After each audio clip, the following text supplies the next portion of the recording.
Hey guys, we're here with the one and only Hanko Chow, who went undefeated yet again at Niagara Regionals with Floowandereeze. Just absolutely Back to back, amazing. baby. Let's go. How do you like the deck for the format?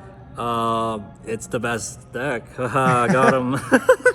Well, I got really lucky today, though. Like you know, let's say first of all, Steven didn't show up. Where's Triff? Huh? He was gonna be here. Like this deck has a lot of carry, which is why I like playing this deck. If you want a deck that's good and doesn't and you want it to be broken, well, this is the deck. And it's so good that even if you, well, I didn't misplay at all today.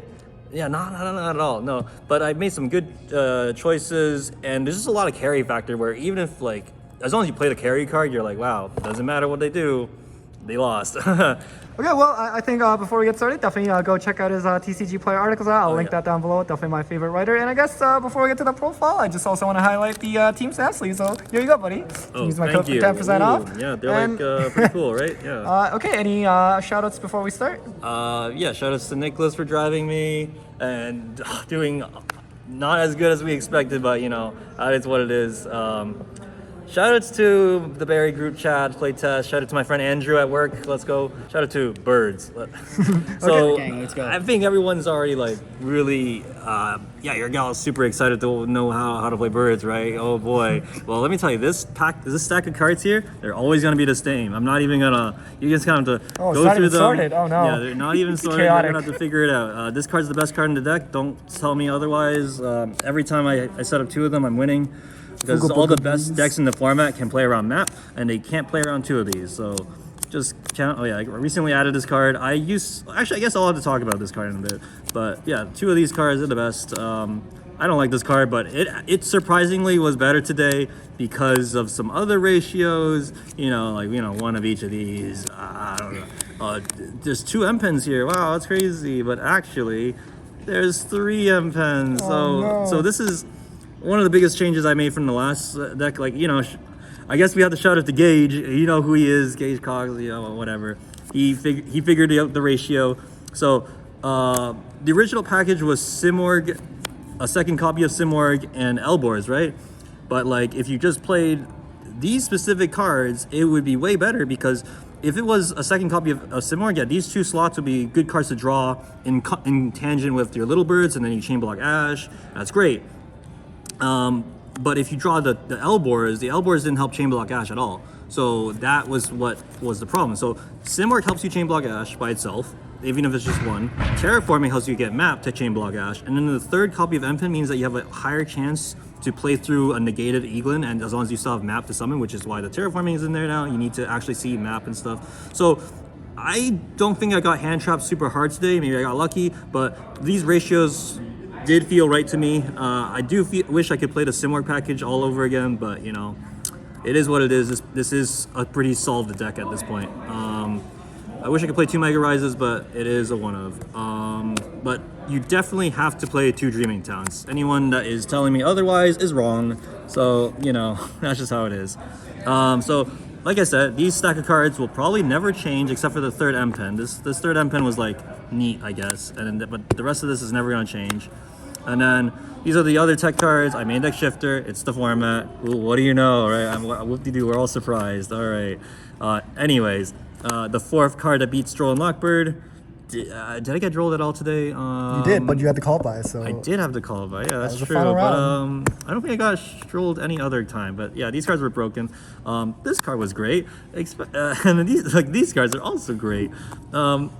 Someone tried to convince me to play Book of Moon over this, and I don't know, man. I mean, I used to play Book of Moon in the Vancouver build, but yeah, I don't know. I just dodged all my Pearly matchups today, so I got lucky.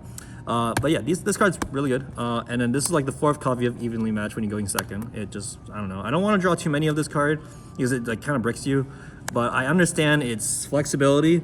But I think people are valuing flexibility over consistency, because this card in multiples actually decreases your consistency, because now you're yeah, if they have Omni negates and negate activation, yeah, sure, this can help you play through it if they negate this, but why would they negate this unless they put Dark Ruler? I guess they would, but overall, I just didn't feel if you ever draw multiples of this card in this specific deck is very good, because you have to sacrifice a play or some sort of pressure card to make this card good because it's forced interaction.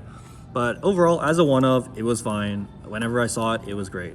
And then I was greedy today. I played this card at 1 in the main deck, and it worked out. It was actually going to be like DD Crow earlier this week, because I wanted like a searchable card to like beat Cheerleman and Branded and stuff, but I'm greedy today, so I played this card, and it actually stole me, it stole 3 game 1s today, because I opened this card or this card, and I comboed, and they activated the monster effect, and I was like, oh cool, set this up. You lose. Anyways, that's this card's so broken. Why is it 8 legal? I don't know. That's the main deck, extra deck. Like I said, I never use these cards. I never use it today, but online or like when I'm playtesting, I did actually happen to use these 3 cards more. And I don't see that many other Floo players play it. You know, you turn 2 of your birds into these, or if you have Simorg, you can make like just any combination of these 2 and a Simorg can make this, because you know, 2 light or dark monsters, and then this helps you out any floodgate without pitching a card like Nightmare Phoenix. So that was helpful, like when I play tested. But other than that, like these cards are basically the same. I probably should talk about these Charmers first. You play these Charmers so that way you can link climb into Celine if you have Shifter in the graveyard, or you can climb into this, and then I don't know, this card might come up. I don't know. They never did. And then Zeus package. Wow. All right. Riveting. That's the extra deck. Yes, riveting. Exactly. All right, this is the side deck. Let's see what's obvious to talk about. I sided the 2nd and 3rd copy of the most broken card in the game. You know, that's crazy. I sided this card to beat Pearly. Never needed it, but it also helps you against the Unchained matchup, because they're usually the only card that you're scared of is the DDD guys. So yeah, just having a 1 card out would be great. 3 Cosmic, because we have to respect Floodgates and Anti-Spell and TC Boo and Zombie World. I got Zombie World a couple times today. This card was helpful. Very nice. 3 Dark Ruler no more, instead of Nibiru. Because I felt like Infernoble was getting more popular, but also just like I felt like this card was better than Book of Moon. And if I'm not playing Book of Moon or Imperm, in tangent with like Nibiru, I didn't have room for all of those, so instead I chose 1 card that felt like it was more overlapping, and it worked out. And also you needed an out to like, you know, a monster floodgate like Bakuska and stuff, so I felt like this card was a good choice. And then 3 Ash Blossom for the Labyrinth and Brandit matchup or whatever, just rogue. And then the last choice I made was 3 DD Crows.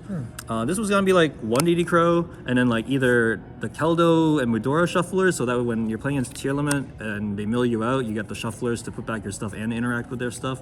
But I was like not consistent, or like it was gonna be set rotation and Necro Valley or like a magical Midbreaker field, but I was also like kind of like Saki, and I think like this was the safest choice out of all the other cards. You definitely need to play 1 for the Branded in red and stuff, but this was definitely good against like Chimera Branded or Branded in general, Tier Limit like I said, or even Labyrinth, or like you could play this against Unchained, but realistically you don't need to, because then you're letting him thrust you.